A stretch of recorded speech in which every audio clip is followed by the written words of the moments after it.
Welcome to the HCI family of podcasts. We're your source for personal, professional, and organizational growth and development. We share our own original research, explore industry trends, and interview executives and thought leaders from across the globe. Join us for practitioner-oriented content around all things leadership, HR, talent management, organizational development, and change management. Maximize your personal and organizational potential with the HCI family of podcasts.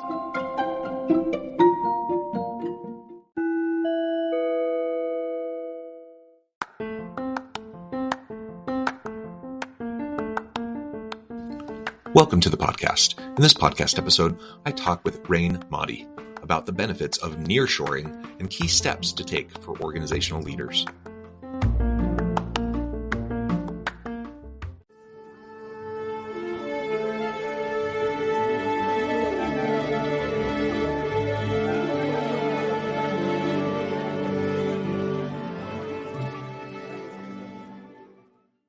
Raine Mahdi, welcome to the conversation today.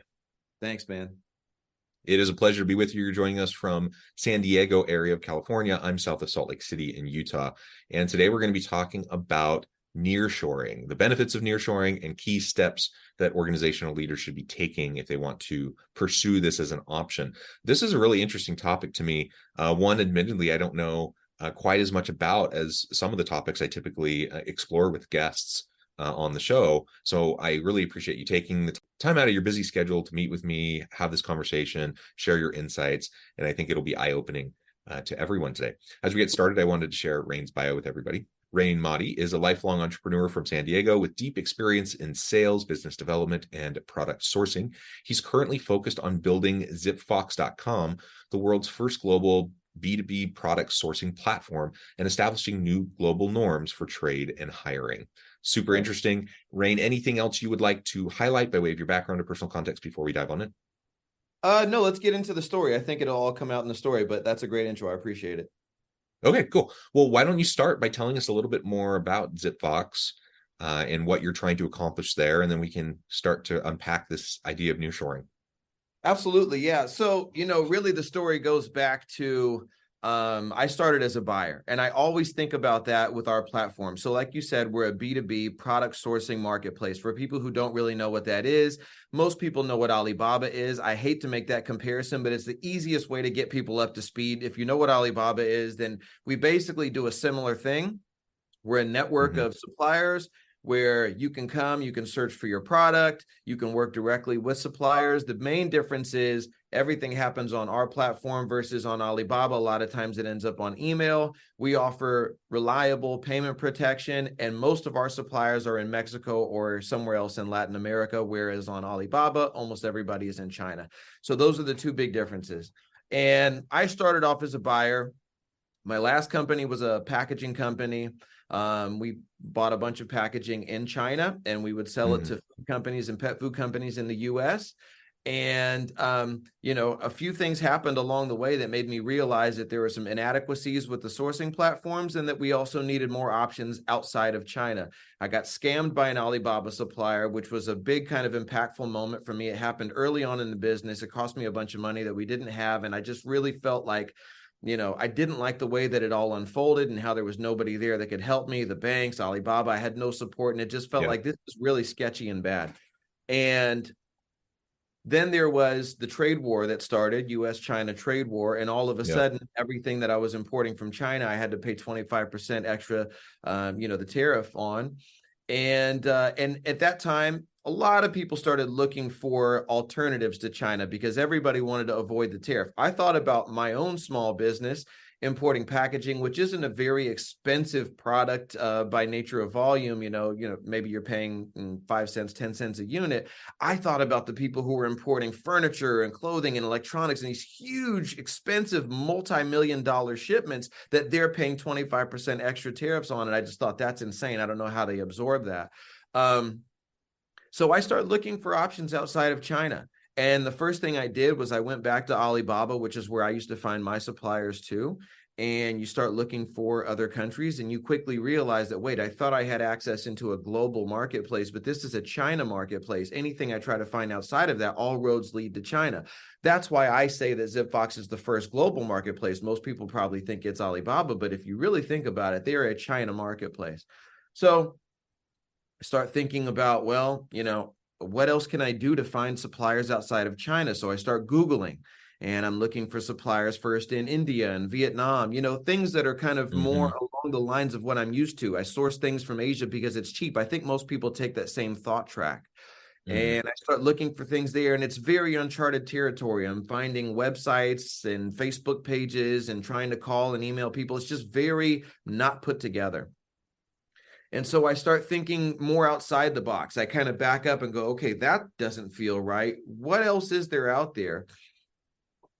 And that's when I stumbled across the idea of Mexico. And I had a customer in my packaging company who they found a supplier in Mexico before, and they had actually told us, hey, we're going to stop buying from you because we found this supplier in Mexico. And I was like, oh, that's pretty smart. You can get your stuff faster. That's a good idea.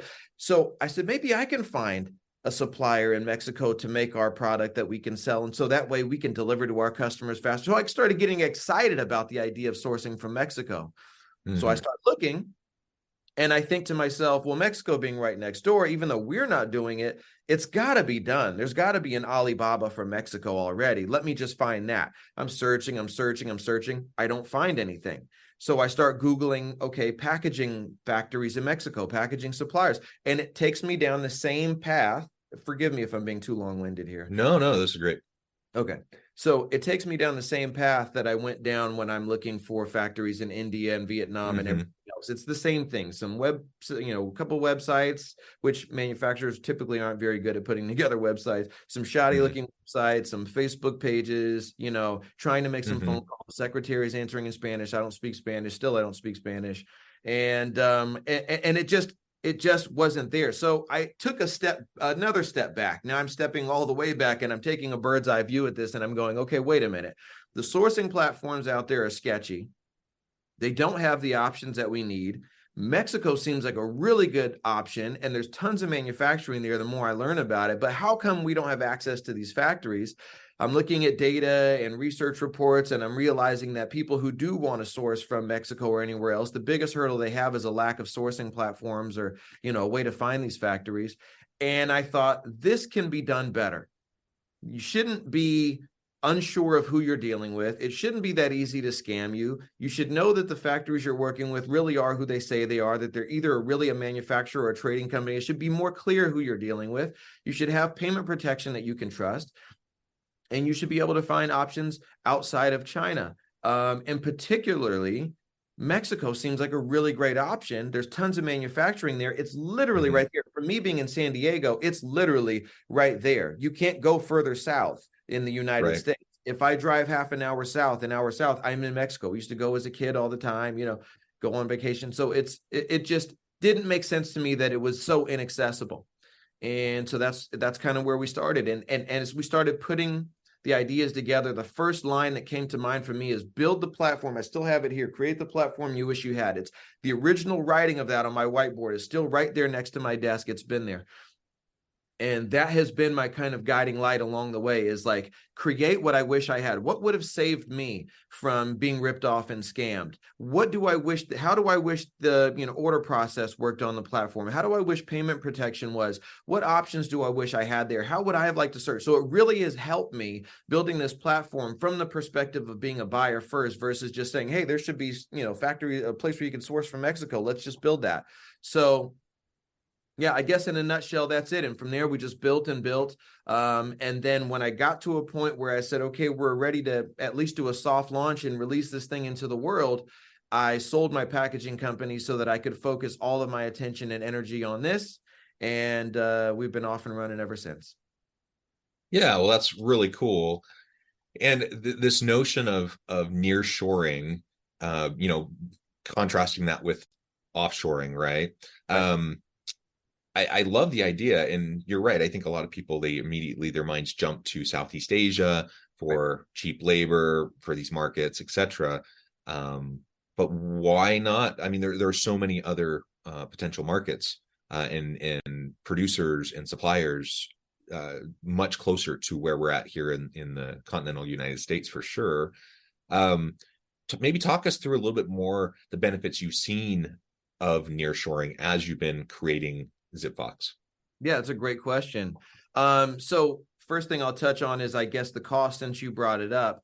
When you think about, Southeast, and when you think about where you can get cheap goods in the world, your mind first points to China / Southeast Asia, as you said. Mm-hmm, And that's true. You can definitely find some of the cheapest goods there. However, you have to look at costs in their entirety, everything that you build into a cost, your delivery time, your cost of delivery, the tariffs or taxes, import taxes, and risk if you want to count that, but we can call that separate for now and just think about hard costs. The cost of labor, a lot of people don't know this, is actually cheaper in Mexico than it is in China. China's labor cost has been climbing as their middle class is growing, as more money has been coming in, as they've been building up their economy. And that's one of the reasons why you'll find these days a lot of Chinese manufacturers and factories and companies trying to move and set up a satellite location in Mexico, because they also want to capitalize on the cheaper labor that you can find in Mexico. And this trend in nearshoring, they don't want to get left behind. And so a lot of people are saying, hey, that's where it's going next. We need to be there. So one of the benefits is the cheaper labor cost.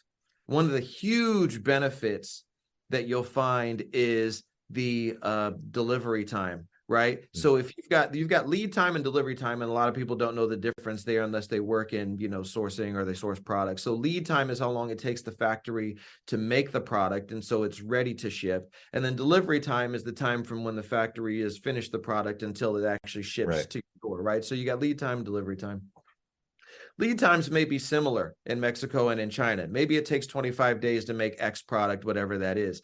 From there, though, is where you see the big difference. So to ship from China to the US, if you're shipping to the West Coast, like right on the coast, LA, San Diego, you're looking at about 4 weeks, a week in customs, 2 weeks in, on the water, and then another week in customs and delivery. So about 4 weeks, could be longer, just depends on what's going on. If there's port congestion, could be whatever, you never know. But typically 4 weeks. If you're going to the Midwest or the East Coast, it could be more like 7 weeks. Down in Georgia, Florida, it takes longer because they go all the way around and come down. So, or take train, maybe has to like come on land and then take the train. So 4 to 7 weeks. Shipping from almost anywhere in Mexico to anywhere in the US, it's like 5 to 10 days. So you're talking about 5 to 10 days versus, basically, like I say sometimes, 5 to 10 days versus 5 to 10 weeks. So you're saving a month plus on delivery time. Now that means a lot. I can take from my packaging company that I had, where so many times we had clients that would pay for rush shipments, air freight, basically. If they needed their product sooner. And they might pay thousands. I've seen people pay $10,000 for an air freight shipment. That's so much money, and it adds to your landed cost, right? I've seen people pay more for air shipping than they paid for the product itself. And so for a lot of people, time is more important than money. If you're in an industry like, think about clothing. Let's say there's a trend that something funny has happened and you're making a t-shirt. Just an easy example.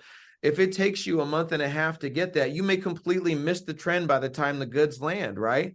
Versus if you can get it in 5 days, not only might you capture that trend, but you might actually be able to do a second run and a third run into that trend before it dies. So that's really important. The other cool thing about having a fast lead or fast delivery time is there's less of a strain on your cash flow. That's one of the hidden benefits that a lot of people don't really realize when they take it for face value. Sure, I get my product faster, I can deliver faster, that's great.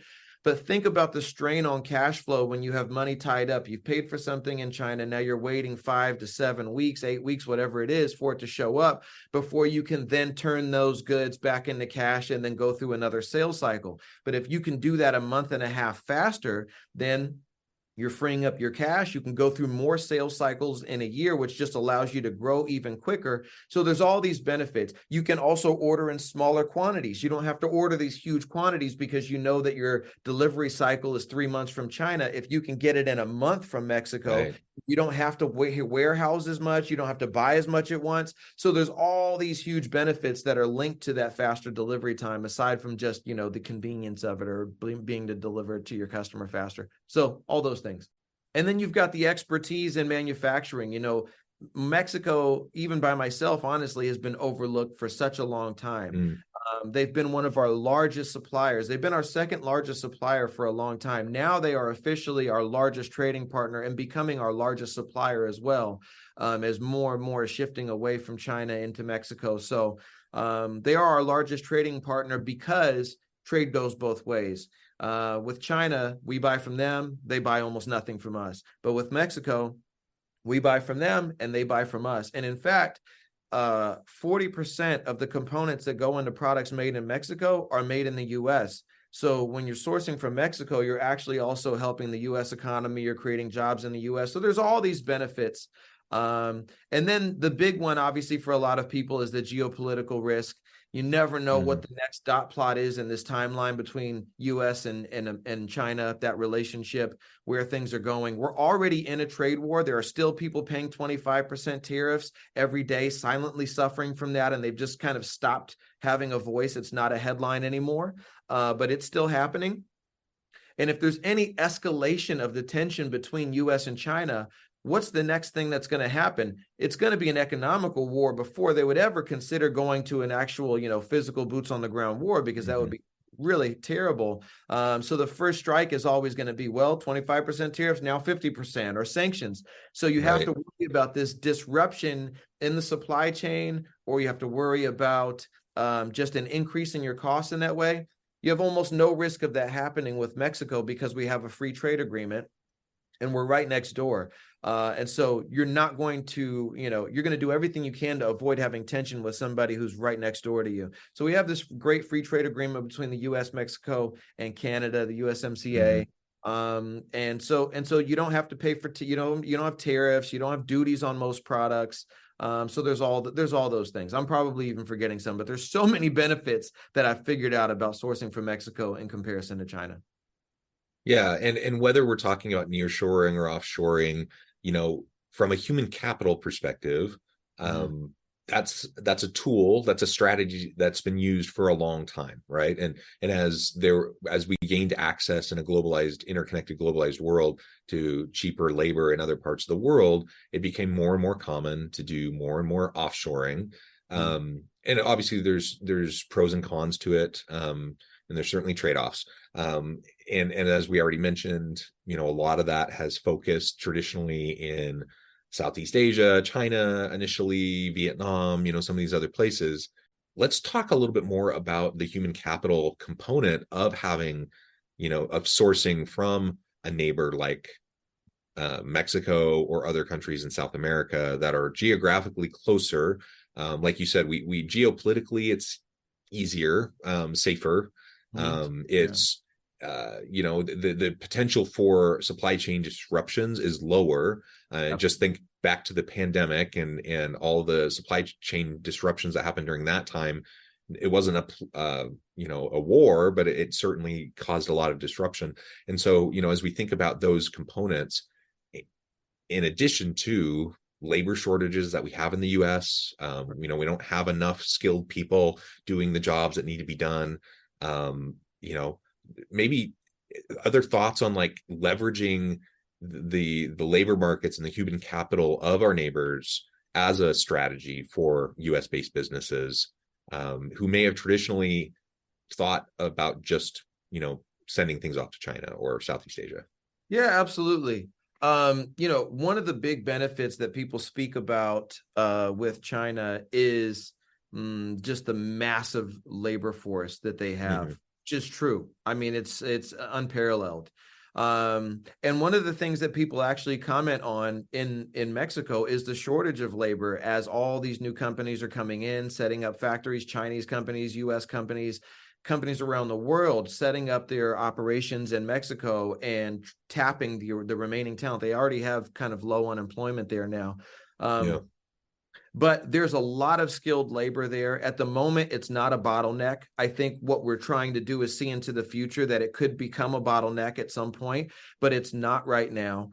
more and more people are becoming skilled as new factories, new companies are coming in and training up unskilled laborers into skilled laborers. So I think there will be this kind of shift in, like, the labor pool is there. However, where is that labor focus now in other areas, maybe service and things like that, because it's been mostly a tourism kind of economy. Yeah. So I think you're going to find a lot of people coming out of the tourism industry, out of the service industry in Mexico, and going into the manufacturing industry, because there's going to be bigger and better opportunity there. And so that's where I think you're going to find it. The labor is already skilled. You've had huge companies like Toyota, GM, Ford, and Sony, and all these people down there training up their workers and operating there for a long, long time. The big multinationals have known about the power and the benefit of Mexico, and they've been basically down there producing things with low-cost labor and shipping them back to the US for 30 years. So it's really the rest of the world just kind of catching up and getting up to speed on that. But on that note, I guess I would say that, like, we have focused on Mexico, on Central and South America as our first stop in building ZipFox, because we see the most immediate benefit to US businesses. Being able to capitalize on USMCA, all the manufacturing that already exists there. But there is Mexico.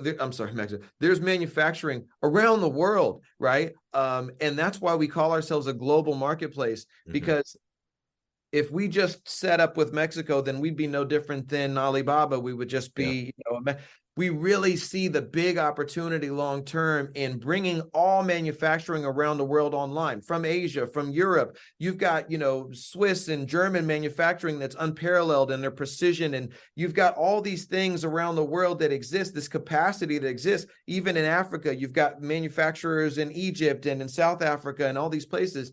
And just like there's a proximity benefit of Mexico to US, you've got a proximity benefit other places to other places. Like Egypt is very, very close to Europe. And so for them, is Mexico going to be a great benefit in terms of proximity? No, absolutely not, right? So the same thing, you can't have the same solution for every problem. So what we really see is, in terms of just kind of the human capital, is the global human capital. If we can create these types of, synergies between countries, if we can create accessibilities, if we can allow manufacturers around the world to be able to tap into the global market, and buyers around the world to be able to tap into the manufacturing that exists everywhere, that's where the real value lies.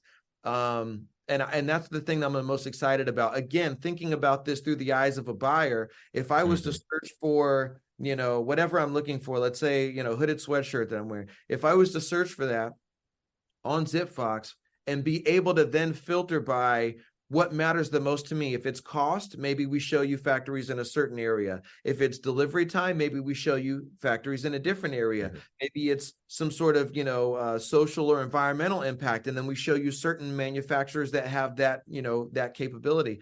And so that's where I think the real power lies. It's, to me, very funny that in 2023, after how many years of the internet, somebody's finally putting together a global marketplace. You would have almost thought that, like, that's the first thing you would do. Hey, we have access to everybody in the world. Let's sell things to each other. You would think that's like the first thing you would do. So it, to me, is a little bit strange that here I am and my team building this thing for the first time, that there is no global marketplace out there. But that's really what we're doing. And so when I think about human capital, it reminds me again that, like, look, the solution isn't now let's pour everything into Mexico and then have all our eggs in one basket again.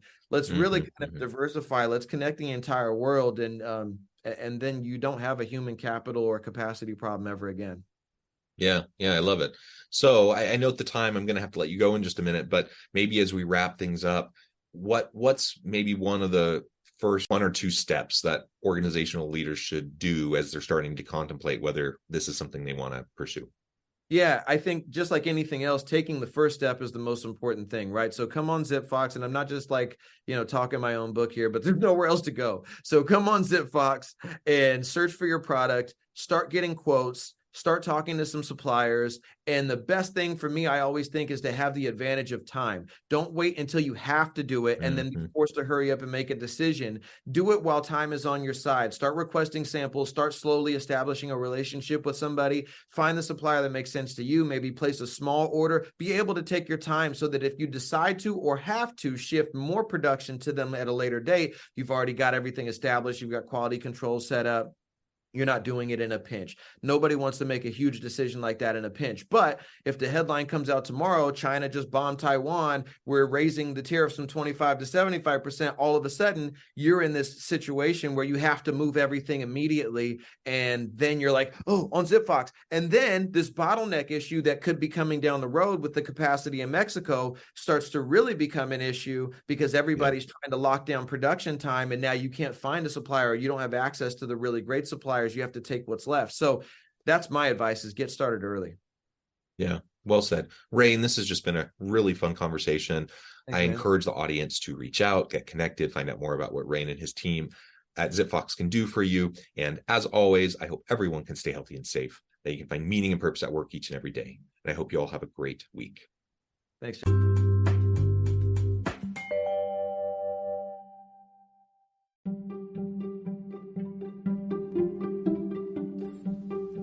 Thanks for joining us for this episode of the podcast. We hope you stay healthy and safe, and please join us again soon.